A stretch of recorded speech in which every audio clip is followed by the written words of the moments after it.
London, 1840. The streets are alive with noise. Carriages clattering, hawkers shouting, and doctors rushing to their patients. But in the dark corners of this bustling empire, another trade thrives. A trade not in coal or cotton, but in blood. More specifically, in the tiny, wriggling creatures that fed on it. The leech. This is the untold story of the Victorian blood trade.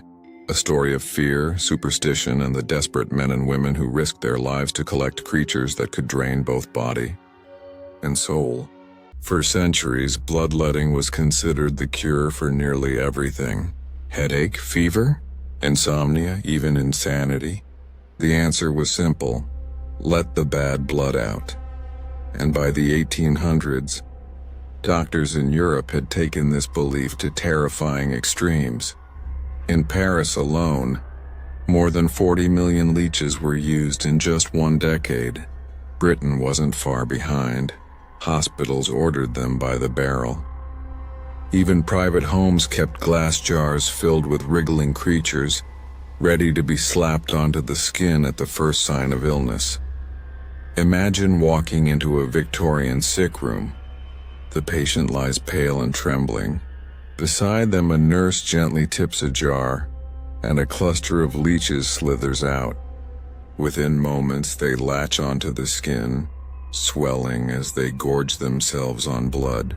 Doctors watched with pride, convinced they were performing life-saving work. But the reality? Many patients left weaker than before, and some never left at all. The demand was insatiable, and so armies of collectors ventured into ponds, rivers, and swamps to harvest the black gold of the medical world. Most were women and children, the poorest of society. With no boots, no tools, they stepped barefoot into the water. To catch leeches, you needed bait, and the bait was your own body. Imagine the scene: a foggy marsh at dawn. A young girl, barely 12, wades into the cold water. Within minutes, leeches attached to her legs, her arms. She shivers but waits. The more that fed on her, the more she could scrape off and drop into her bucket. By the end of the day, she might carry home hundreds. But she also carried scars, weakness, and sometimes deadly infections. Collectors often fainted from blood loss. Some never made it home. And yet, for families living in poverty, this gruesome trade was the only chance of survival. Once collected leeches were taken to bustling city markets. Apothecaries displayed them in glass jars, their bodies writhing like living jewels. Doctors haggled, patients bought them directly, and traders grew rich. By 1850, leeches were one of Britain's most profitable imports. They were shipped from Ireland, Germany, even as far as Turkey and India. The trade was so massive that some regions reported their natural leech populations had nearly vanished. And with scarcity came greed. Unscrupulous sellers began faking supplies, slipping dead leeches into jars or selling diseased ones that killed patients instead of curing them. The black market in bloodworms was as ruthless as any smuggling ring. The obsession reached disturbing levels. Doctors prescribed dozens, sometimes hundreds, of leeches for a single patient. In one case, a French soldier suffering from fever had over 200 leeches applied over the course of his treatment. He did not survive. Another account tells of children treated with so many leeches that they were left permanently anemic. Even Queen Victoria's physicians reportedly used them, though the royal family was careful never to advertise their reliance on such primitive methods. For patients, the experience was terrifying. Leeches didn't just feed.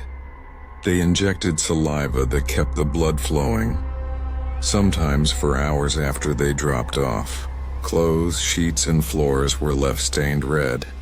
What was meant as healing often looked more like butchery.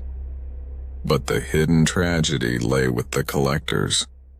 Their bodies bore the marks of the trade, endless scars from countless bites. Infections spread quickly in swamp water. Some lost limbs, some lost their lives, and yet in Victorian England these stories rarely made headlines. Collectors were poor, voiceless, invisible. They risked everything, but history nearly forgot them until now. But the hidden tragedy lay with the collectors.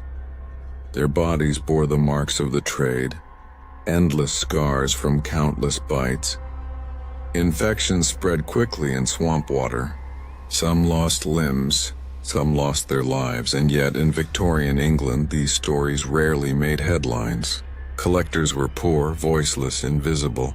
They risked everything, but history nearly forgot them until now.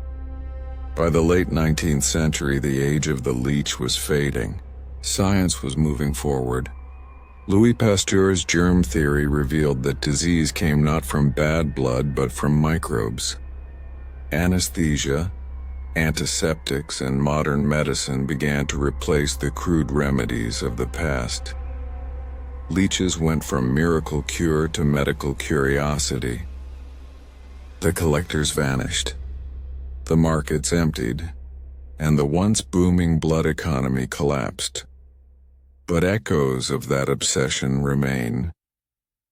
Even today, in rare cases, surgeons still use leeches, not for humors but to restore blood flow in delicate operations.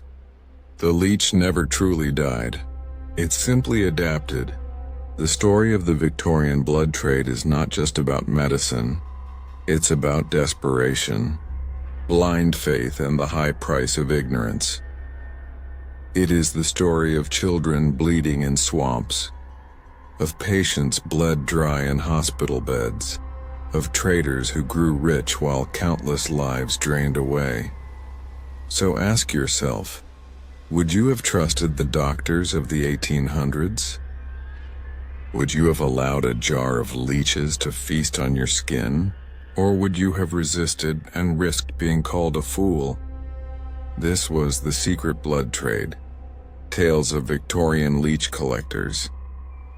And if you want more stories like this, dark, haunting, and unforgettable, subscribe to the Sepulcher Echoes, because history's darkest whispers are waiting to be heard.